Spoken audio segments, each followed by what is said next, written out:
திருமந்திரம் 5ஆம் தந்திரம் 1564 உச்சமயம்.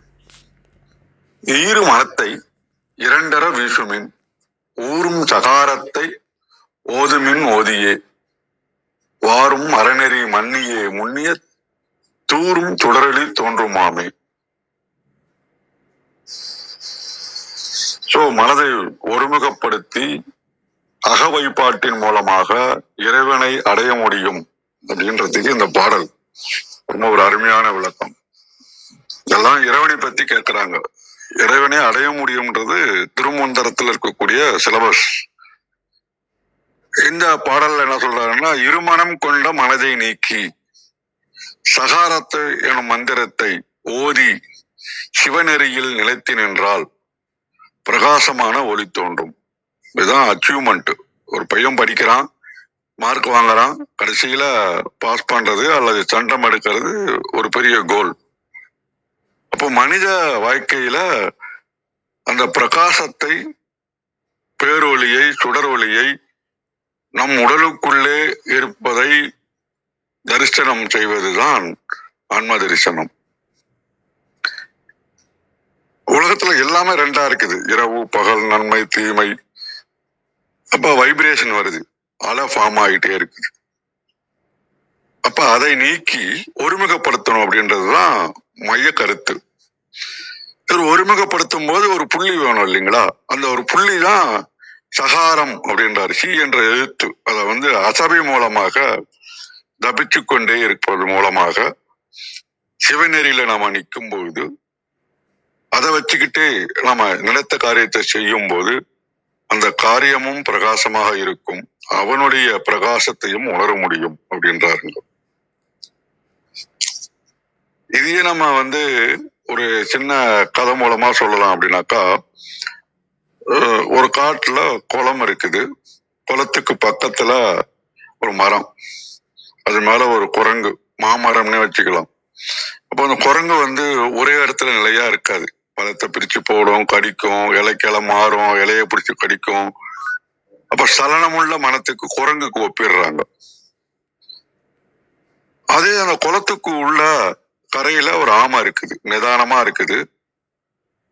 யாராவது கிட்ட வராங்க, தன்னை தாக்க வராங்க அப்படின்னாக்கா கால்களையும் தலையும் ஓட்டுக்குள்ள இழுத்து கல்லு போல கிடக்கும். இதுதான் ஆமை ஐந்தடுக்கம் அப்படின்றாங்க.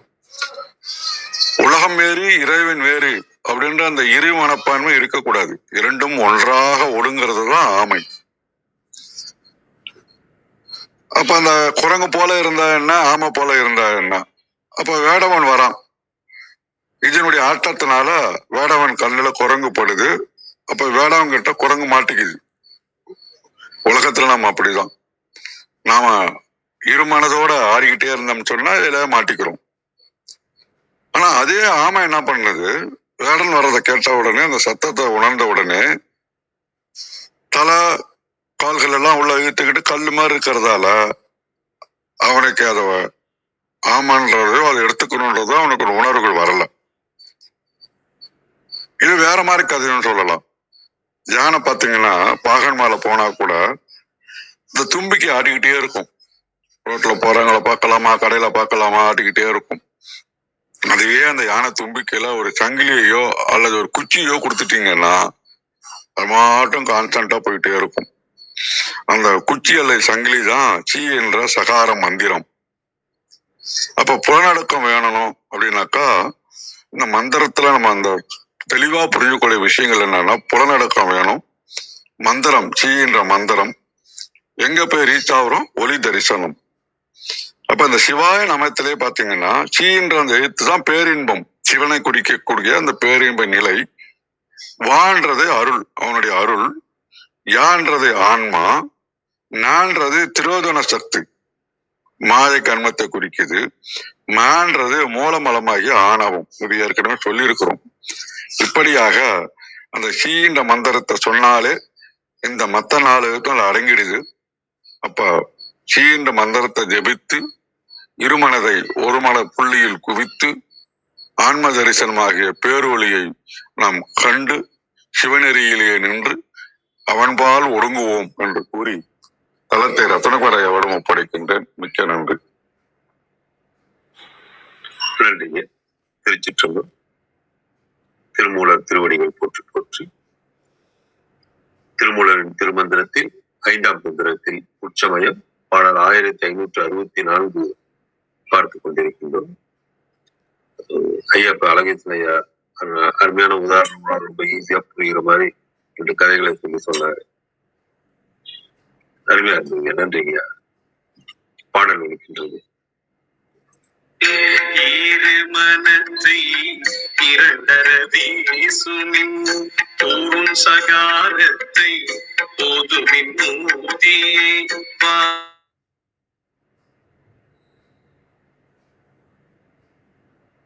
சுடரொளி தோன்றலுமாமே.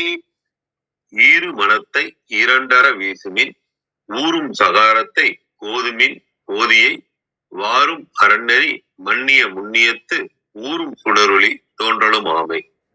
இதன் விளக்கமாக சரவணையா தளத்திலிருந்து, பொருளும் போகமும் வேண்டும், அருளும் ஞானமும் வேண்டும் என்று 2 விதமாக அலைகின்ற மனதை அந்த 2 ஆசைகளும் இல்லாமல் போகும்படி வெளியே எடுத்து வீசிவிடுங்கள். அப்போது கிடைக்கின்ற பேரமைதியான நிலையில் சாதகருக்குள் சக்தியின் ஒளி வடிவமாகிய ஒரு மந்திர எழுத்து தோன்றும். அப்படி தானாகவே தோன்றுகின்ற மந்திர எழுத்தை அசபையாக ஓதிக்கொண்டே இருங்கள்.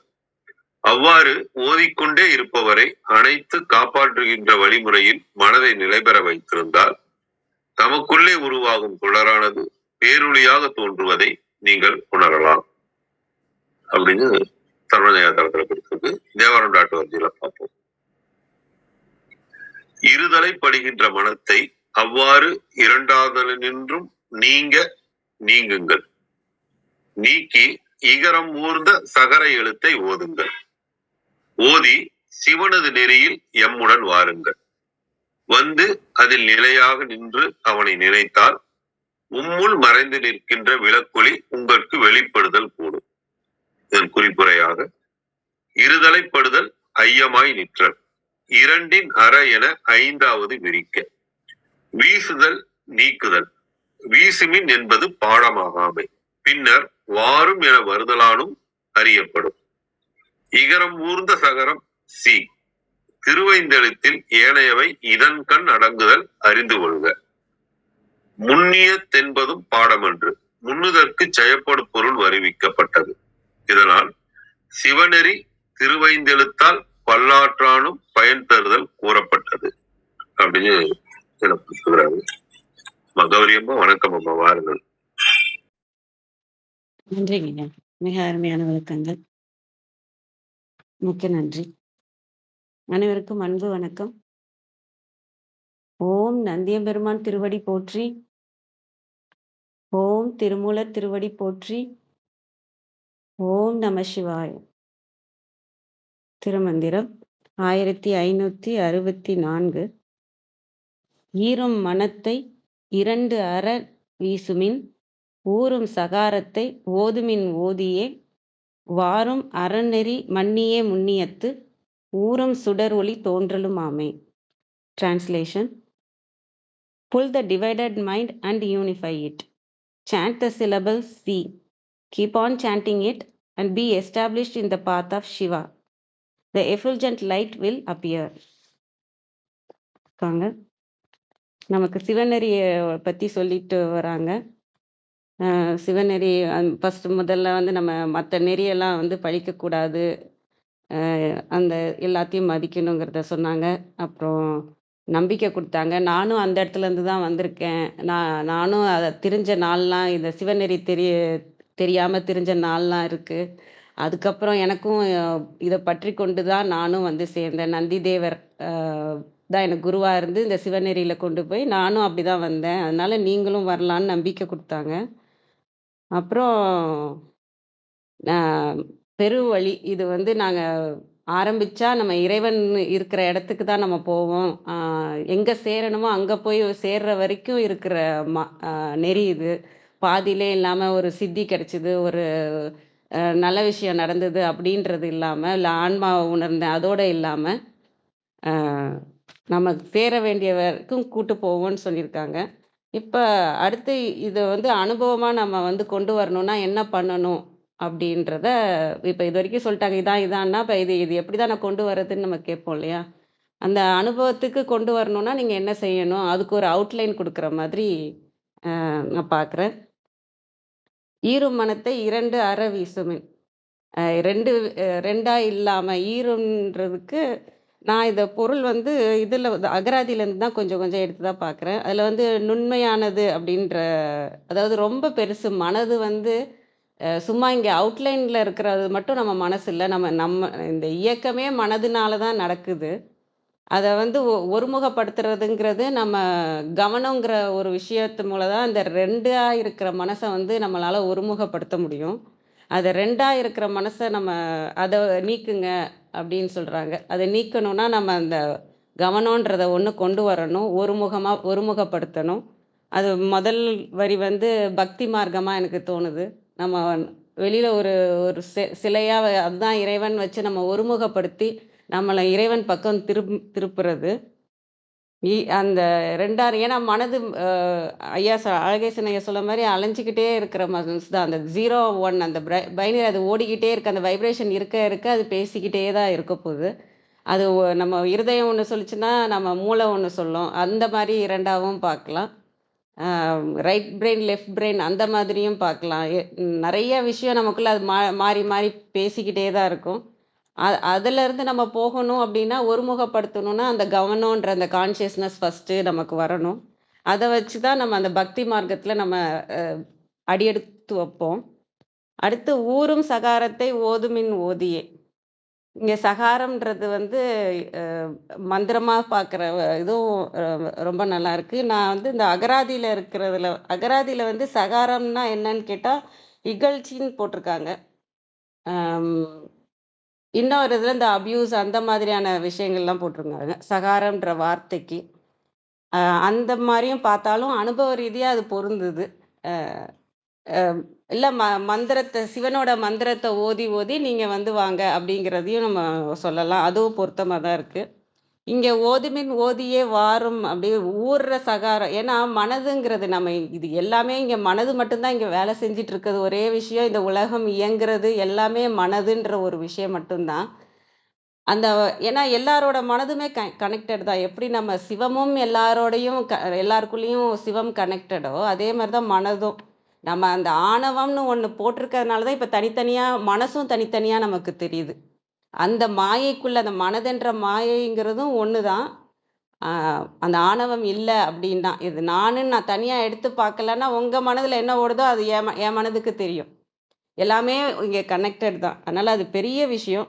அப்ப நம்ம இங்க கொண்டு வந்த நான் இதுல எத சகாரமாக பார்க்குறேன்னா, நமக்கு ஏன்னா அவ்ளோ பெரிய மனச வந்து நம்ம ஒருநிலைப்படுத்தினோனே அது அமைதி ஆயிடாது. நம்ம இங்க எத்தன ஜென்மமாக கொண்டு வந்திருக்கோமோ, அத்தன இதையும் நம்ம நீக்கணும். அந்த பல பிறவிகளா கொண்டு வந்த வாசனை இருக்கும் இல்லையா? அம் ஏன்னா இப்ப அமைதியா இருக்கேன், நான் ஒருமுகப்படுத்திட்டேன். இதோட மனது அமைதியாயிடும்னா இல்ல. என்னோட விதிப்படி எனக்கு என்னலாம் நான் உள்ள வச்சிருக்கனோ, என்னலாம் பாவங்கள் பண்ணியிருக்கனோ, பிறவி பிறவியா எடுத்துட்டு வந்த விஷயங்கள் எல்லாமே நமக்குள்ள தான் இருக்கும். அத எதால நீக்க முடியும்னா, ஓதுறதால தான் நீக்க முடியும். ஒரே ஒரே விஷயத்துல நம்ம திரும்ப திரும்ப திரும்ப திரும்ப நம்ம சொல்ல சொல்ல அது மந்திரமாக இருக்கலாம். இறைவன் குடுத்த மத்த எல்லா விஷயங்களுமே அந்த ஃப்ரீக்வென்சிக்கு நம்ம போய் போய் அத கிளீன் பண்ணா தான், நம்மளால அந்த மனத தூய்மையா ஆக்க முடியும். அந்த இதுக்காக தான் 2வதா கிரியையில 2வது வரி வந்து கிரியை மந்திரம் வருது. நமக்கு மந்திரம்ன்றது வந்து நம்ம முழுமையாக தூய்மை பண்றது. அந்த மனதை வந்து முழுமையாக நம்ம கொண்டு வந்த பாவங்கள் எல்லாத்தையும் நீக்கிறது. அந்த கன்மம் இருக்கு இல்லையா? அந்த கன்மத்த நீக்கிறது. அந்த கன்மத்த நீக்கணும்னா மந்திரங்கள் ஓதணும். சொல்லுவாங்க கலியுகத்துக்கான ஒரு பெரிய விஷயம் நம்ம இங்க பார்க்கறது வந்து ஏன்னா மந்திரம் தான் சொல்லுவாங்க. ஏன்னா அந்த அளவுக்கு இங்க நம்ம பாவங்கள் சேர்த்து வச்சிருக்கிறோம். அதெல்லாம் நீங்கணும்னா மந்திரங்கள் ஓதணும். அ அந்த முதல்ல இருந்த பக்தி, அடுத்தது வந்து கிரியையா இருக்கு. அதுக்கு அடுத்தது வந்து ஊரும் சகாரத்தை ஓதுமின் ஓதியே வாரும்ன்ற மாரி நான் பார்க்குறேன். அதாவது இந்த ஊர்ற அந்த இது நீங்க மனதை அமைதிப்படுத்திட்டீங்கன்னா அமைதியா உட்கார முடியாது. உள்ள இருந்து வரும் நமக்கு. உள்ள இருந்து என்ன விதிப்படி நம்ம கொண்டு வந்திருக்கிறோமோ, என்ன பாவங்கள் கொண்டு வந்திருக்கிறோமோ, அதுபடி உங்களுக்கு மனதுல திரும்ப ஆரம்பிச்சிரும். கொண்டு வந்துகிட்டே இருக்கும். உங்களால அந்த மனதை வந்து ஒருமுகப்படுத்திட்டே என்னால நிறுத்துவேன்னா நிறுத்த முடியாது. அதுக்கு துணையா இருக்கிறது எதுன்னா மந்திரம் தான். அந்த மந்திரம் ஓதி ஓதி தான் நமக்குள்ள இருக்கிற எல்லாத்தையுமே நம்ம கிளீன் பண்ணணும். அறநெறி மன்னியே முன்னியத்து. அதுக்கப்புறம் அந்த இதெல்லாம் உங்களுக்கு அந்த வாசனை எல்லாம் போயிடுச்சு அப்படின்னா தான் மனது தூய்மையா ஒரு நிலையில நிறுத்த முடியும். எடுத்த உடனே அதே நிலையில நிறுத்த முடியாது இல்லையா? அதே நிலையில நிறுத்தணும்னா அந்த அந்த சுத்தம் நடந்திருக்கணும். சுத்தி நடந்தாதான் சித்தி அடுத்தது. அதனால அந்த இதையும் நம்ம போட்டு அறநெறி மன்னிய முன்னியத்து. முன்னியன்னா முதன்மையாக பொருந்தியுள்ளது. அதாவது நமக்கு ஆதாரமாக இருக்கிற சிவம் நம்ம அந்த இதுல வந்து தியானத்துல நின்னா இந்த 3வது வரி வந்து தியானம் வந்துருச்சு. சரியை கிரியை யோகம் வந்துருச்சு. ஊரும் சுடரொளி தோன்றலும் ஆமே. இதெல்லாம் நம்ம பண்ணி அதிலே நம்ம நிற்க அந்த தூய்மையான மனது தூய்மையான பிறகுதான் அந்த நமக்கு உள்ள இருக்க இதுவும் நீங்கின பிறகு நம்ம வந்து சிவ ஒளியை பற்றி கொண்டே அந்த தியானத்தில் நிற்க ஊரும் சுடரொளி தோன்றலும் ஆமே. இதை எப்படி பார்க்குறேன்னா அந்த ஊறுற சகாரத்தை நீக்குன்னா அங்கே என்ன ஊறுனா சுடர் ஒளி வந்து ஊறும். நம்மளோட கெட்டதெல்லாம் தான் இப்போ நமக்கு வந்து அந்த பாவங்களுக்கான வினைகள் தான் ஊறிக்கிட்டே இருக்கும். நம்ம அதெல்லாத்தையும் நீக்கணும்னா தான் மந்திரத்தை நீக்கி அந்த ஊறுறதெல்லாம் நிறுத்தினாதான் ஊரும் சுடரொளி தோன்றலும் ஆமே. அதுக்கப்புறம் தான் நமக்கு அந்த சுடரொளி ஊறுறது, அந்த அவேர்னஸ்ங்கிறது நமக்குள்ள ஊற ஊற நம்ம இறைவனை வந்து திருவடியை வந்து பற்றி கொண்டே இருக்க அந்த இறைவன் சுடரொளியாக தோன்றலும் ஆமே அப்படிங்கிற மாதிரி நான் புரிஞ்சுக்கிறேன். அதுக்கப்புறம் இதுல இந்த மனதுல இருந்து நம்ம பார்த்துட்டு இருக்கோம் இல்லையா? அதுக்கப்புறம் இறைவனில இருந்து நம்ம பார்க்கறது பேசுறது இருக்கும். அந்த 3வது வரியும் 4வது வரியும் அது வரைக்கும் 2 வரைக்கும் நம்ம மனதை சுத்தம் பண்றதும், அதுக்கப்புறம் இறைவனை பற்றி கொண்டு இருக்கிறதும், அப்புறம் அந்த இறைவனாக ஆகிறதும் அந்த அந்த அர்த்தத்துல தான் நான் பார்க்குறேன் இந்த பாடலை.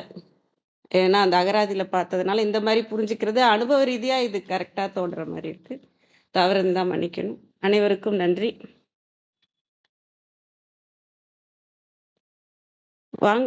வாங்க விந்தியாம்மா. வணக்கம் அம்மா. அனைவருக்கும் வணக்கம். ஓம் சிவசக்தியை போற்றி, ஓம் திருமூலரே போற்றி. 1564வது திருமந்திரம். ஓடும் மனதை ஒருமுகப்படுத்து. திருமந்திரம்.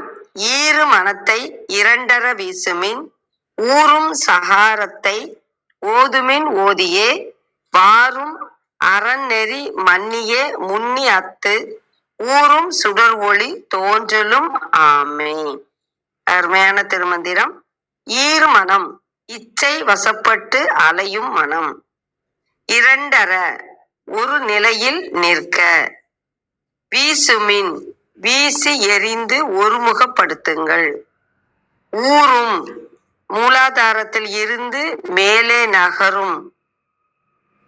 ஊரும் சகாரம் அதாவது வாரும் உடன் கூட்டி சிவ. மன்னி பொருந்தி முன்னி நினைத்து. அத்து ஊரும் சிவந்த நிறமுடைய. அத்து சிவந்த நிறம். அலைபாயும் மனத்தை அடக்கி ஆளுங்கள். ஆசையை வீசி தூக்கி தூர எறியுங்கள். சித்தத்துள்ளே சிவய நம என தியானித்து இருங்கள். சிவாய நம எண்ணி இருந்தால் சிவந்த சிவ ஒளி ஜோதி சுடரொளியாய் நெற்றி பொட்டில் தோன்றிட காணலாம். கழக வெளியீட்டில் திருவருள் துணையால் பொறி புலன் வழி செல்லும் மனத்தை அடக்கி ஆளுங்கள். வேறுபட்ட நெறிகளில் செல்லும் செலவினை அகற்றுங்கள். இகரம் ஊர்ந்த சகரத்தை சி என ஒற்றெழுத்துடன் அகதாவது வ என்னும் எழுத்தும் சேர்த்து சிவ என ஓதுங்கள். அங்ஙனம் ஓதி வரும் காலத்து அறநெறியில் நிலைத்து சார்பாக கருதப்படும் யகரத்தையும் கூட்டி சிவய சிவ என ஓதுங்கள். அங்கனும் ஓதுங்கால் அடிப்படை சிவ ஒளி உள்ளொளியாக தோன்றும் என்க. இகரமாகிய இன்ப பேறு ஆறுயிர்கட்கே உரியது. அதனால் ஆறுயிர் இகரம் எனக் குறிக்கப்படும். சிவபெருமான்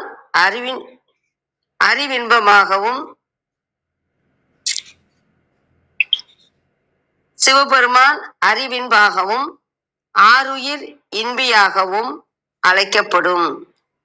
சி இச் கூட்டல் ஆ கூட்டல் இ.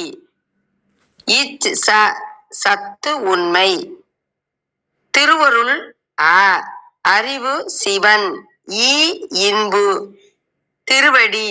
இன்பி இன்பம் துய்க்கும் ஆறுயிர். எனவே சி என்னும் சிறப்பின் முதலெழுத்து உண்மை அறிவு. இன்பம் ஒருங்கமை ஓர் உருவாய் திகழும் உண்மை வன்மை உணர்ந்து இன்புறுக. இது சிவய நமவின் முதல் எழுத்து ஆதலும் நோக்குக. ஈரும் மனம் சலிக்கும்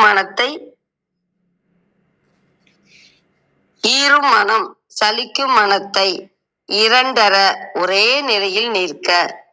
ஊரும் சகரம் சி வாரும் அறநெறி மன்னி வா எழுத்தை சேர்த்து முன்னி எண்ணிய உயிர் தூரும் மண்டி இருக்கும்.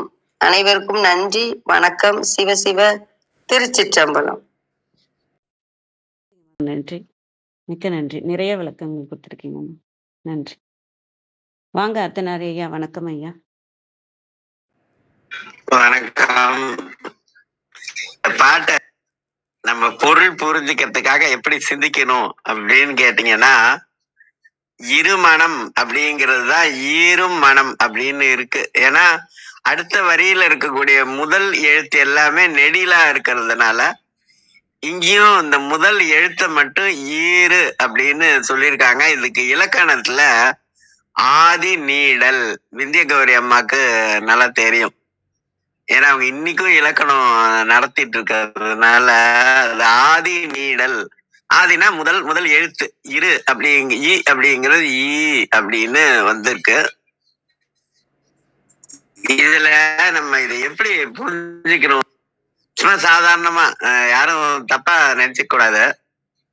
முதல் வரி அரிசி உளுந்து, ரெண்டாவது வரி ஊற வைக்கிறது. ஏன்னா அதுல ஊரும்னு வந்துச்சு பாருங்க. மூணாவது வரி என்னன்னா அந்த கிரைண்டர்ல போட்டு ஆட்டுறது, அப்புறம் அரிசி உளுந்தும் கலக்கிறது, அப்புறம் புளிக்க வைக்கிறது, அப்புறம் அடுப்புல ஏத்துறது. நாலாவது வரி தாங்க இட்லி. அது மாதிரி ஒரு விஷயம் இருக்குன்னு வச்சுக்கோங்களேன். இப்படி புரிஞ்சுக்கிட்டோம்னா ரொம்ப எளிமையா இந்த பாட்டோட பொருள் புரியும். இதை நம்ம சும்மா பசங்களுக்கு இந்த பாட்டை சொல்லும் போது அப்படி சொல்லலாம். அப்படி ஆனா இது அப்படியே நான் சொன்னது அப்படியே பாட்டுக்கு கிட்டத்தட்ட பொருந்தும் அப்படிங்கிறது தான். அதே ஓமின் ஓதி, இந்த ஓதுதல் அப்படிங்கிற விஷயமே என்னன்னா, நாள்தோறும் ஒரு விஷயத்தை நாள்தோறும் அல்லது எப்போதும் நினைத்தால் அதற்கு பெயர் ஓதுதல் அப்படின்னு சொல்லுவோம். திருவண்ணாமலை தலத்தை பத்தி ஞானம் சாடும்போது தொழுவார் பாவம் தீர்ப்பான் உரை கோயில் போடுவார். நினைத்து தொழுவார். நினைத்து தொழுதல் அப்படிங்கிறது என்ன அப்படின்னா, இப்ப ஒரு குழந்தைக்கு ஏதாவது ஒன்று நடந்துச்சுன்னா அது நினைச்சு அழுவும். அதே மாதிரி நாமே கூட சில நேரங்கள்ல நினைச்சு அழுவாங்க. அவங்களை போய் அழாதன்னு சொன்னாதான் திரும்ப ரொம்ப அழுவாங்க. அது என்னன்னா நினைச்சு அழறது. அது நினைச்சு அழறதுங்கிறது உலகியல். ஆனா நினைத்து தொழுதல் அப்படிங்கிறது அருளியல்.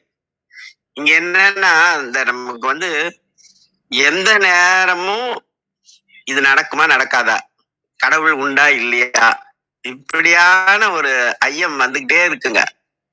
இததான் நீங்கணும். இததான் இந்த இடத்துல முதல் வரியில சொல்றாரு. இத நான் சொல்லல, என்னோட குரு வள்ளல் பெருமான் சொல்லியிருப்பாரு, நான் உரைத்த வார்த்தை எல்லாம் நாயரும் எனதுரை தனதுரையாக. இதுல திருவள்ளுவர் சொல்றாருங்க, நீங்க என்ன பண்ணுங்க, இங்க இப்ப எடுக்கிறதுக்கு நேரம் இல்லைன்னா கூட அப்புறமா பாத்துக்கோங்க. திருக்குறள்ல 36வது அதிகாரம். அடிக்கடி நானும் ரத்னா சாரும் பேசுறது. 36வது அதிகாரத்துல 2 திருக்குறள் இந்த பாட்டுக்கு ரொம்ப அதாவது முழுக்க முழுக்க பொருந்தும். இந்த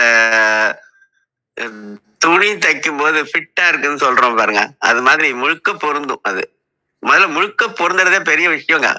அதுவும் பெண்களுக்கு ஜாக்கெட் தைக்கும் போது பாத்தீங்கன்னா பெரும்பாலும் முழுக்க பொருந்துறதே மிகப்பெரிய விஷயம். அது மாதிரி இந்த பாட்டுல முழுக்க பொருந்தும்.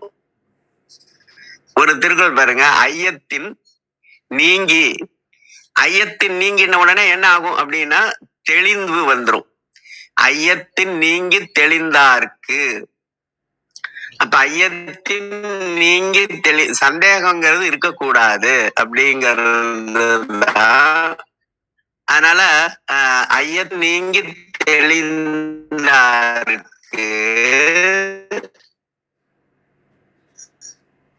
வையத்தின் வானம் நனியது உடைத்து. இந்த பூமியில இருக்கும் போது இருக்கும் அப்படின்னா என்ன அர்த்தம்னா, வானுலகம் ஏற்றுக்கொள்வதற்கு தயாராகவே இந்த மாதிரி இருமணம் இல்லாம ஒரு பொருளோட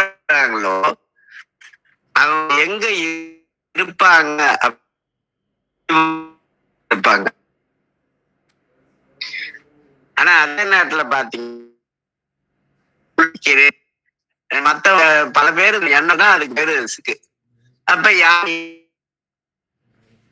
ஒரு பிறந்த உகம் கொஞ்சம் விட்டு விட்டு கேக்குதுங்க ஐயா.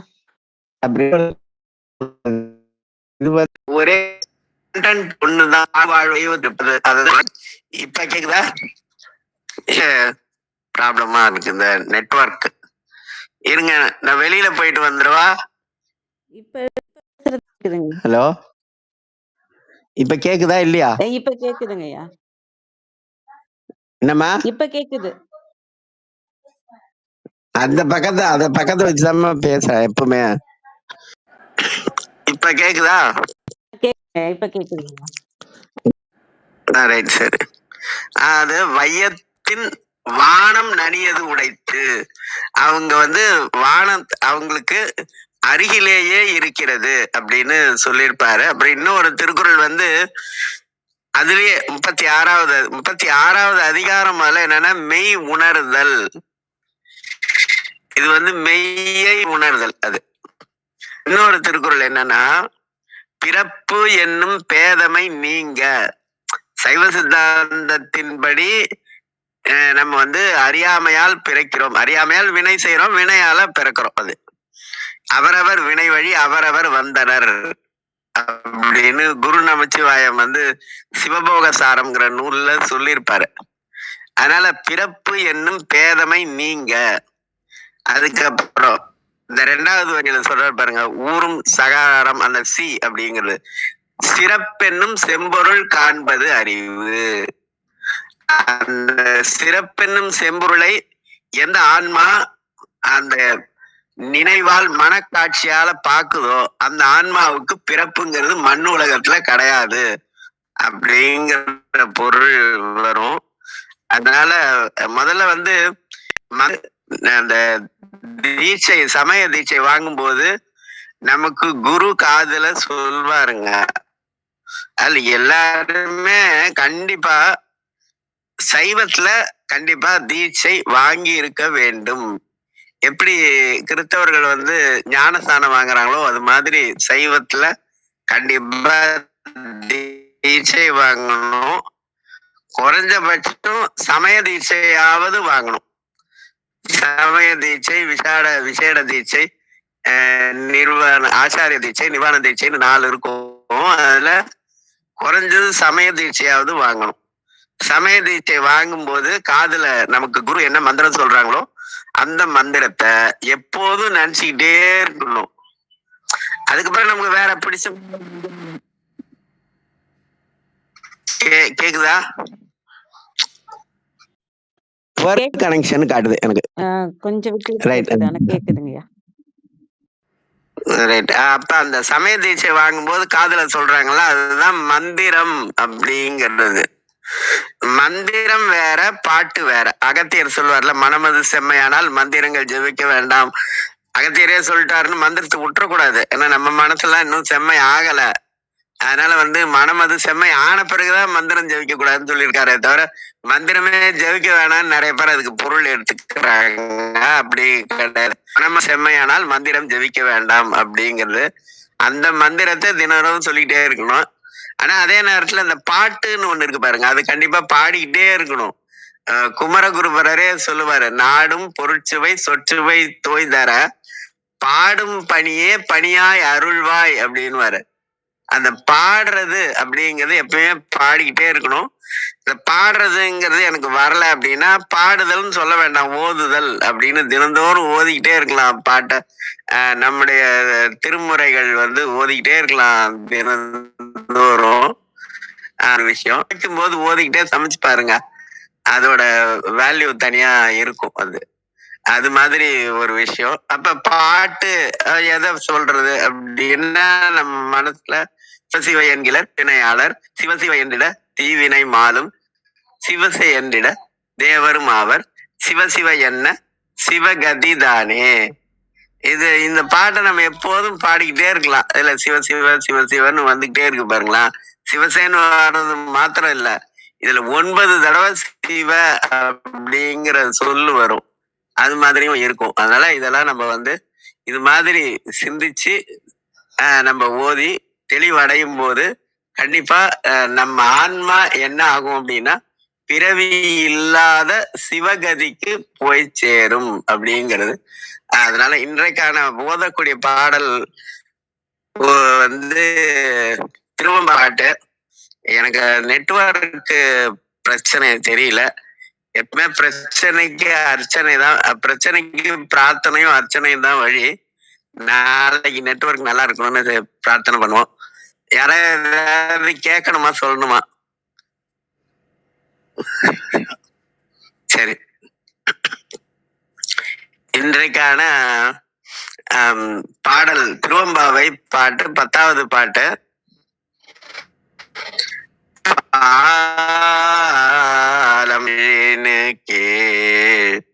சொற்கழிவு பாதமலர் போதார் புனை முடியின் எல்லா பொருள் முடிவே பேதை ஒரு பால் திருமேனி ஒன்றல்லன் வேதம் முதல் விண்ணோரும்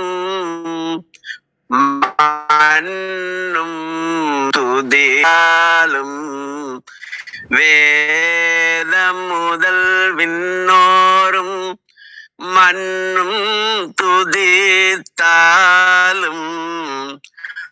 ஓத உலவாத ஒரு தோழன் நுழன் கோதில் குலத்தரையன் கோயில் பின்னா பிள்ளைகள் கோதில் குலத்தரையன் கோயில் பினா பிள்ளை ஆருற்றாரையலார் ஏதவன் ஊர் ஏதவன் பேர் கோதில் குலத்தரையன் கோயில் பேனா பிள்ளைகள் ஏதவன் ஊர் ஏதவன் பேர் ஆருற்றாரயலார் எதவனை பாடும் பரிசேலோரெம்பாவாய். சிவா திருச்சிற்றம்பலம். ஆடும் பரிவேலணி சேவலென பாடும் பணியே பணியாரெல்லாம். நன்றி. நன்றிங்க. அற்புதம். நல்ல விளக்கங்கள் கொடுத்தீங்க. நினைத்து நினைத்து தொழுதல் அது ரொம்ப அருமையா இருந்தது நீங்க சொல்லும்போது. மிக்க நன்றிங்க. வேற யாரும் எதுவும் சொல்றீங்களா?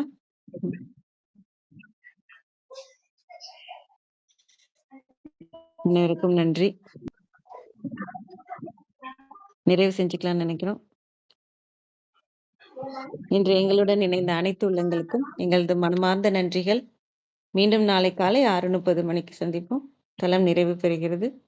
திருமூலர் திருவடிகள் சரணம் சரணம். திருமூலர் திருவடிகள் சரணம் சரணம்.